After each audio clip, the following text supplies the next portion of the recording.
Nanindigan ng House Prosecution Panel na puno ng maling paniniwala at pagtanggi ng hinihaing answer ad coetam ng kampo ni Vice President Sara Duterte.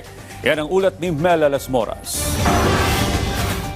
Pasado 1:30 ng hapon kanina nang formal na matanggap ng Senate Impeachment Court ang tugon ng House Prosecution Panel sa answer ad coetam ni Vice President Sara Duterte. Binigyan din ng kopya nito ang kampo ng pangalawang Pangulo. Sa kanilang reply, pangunahing hiniling ng prosekusyon na simulan na ang paglilitis para mapanagot na ang Vice-Presidente. Mapanlin lang at wala naman kasi umanong basihan ang inihain niyang answer ad coetam. Lumalabas pa na tila ang estratehiya lang umano ng depensa ay ipadismiss ang kaso at iwasan ang trial. Kaya't nanindigan ang prosekusyon na dapat ay magharap-harap na sila sa korte, lalo pat karapatan ng mga Pilipino na malaman ang totoo. Giit ni House Prosecution Panel spokesperson Attorney Antonio Bucoy, misconceptions, falsehoods, and general denial.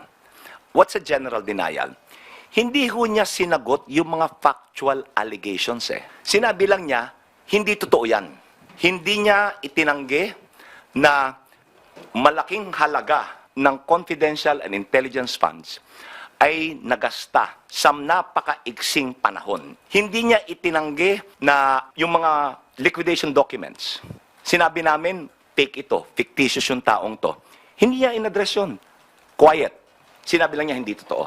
Among others, ngayon ho, sa batas, ang general denial is considered an admission. may pasaring din si Attorney Bucoy ukol sa pahayag noon ng Vice-Presidente na nais lang magkaroon ng bloodbath sa impeachment trial. Di ba sabi niya, gusto niya ng trial. She wants a bloodbath. Bubble bath eh. Hindi bloodbath, bubble bath. Di ba?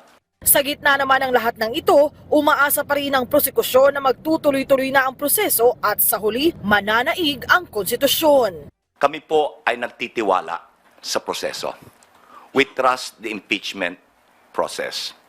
And we trust that the senators, judges, will do or perform their constitutional duty and abide by their oath. Mela Las Moras para sa Pambansang TV sa Bagong Pilipinas.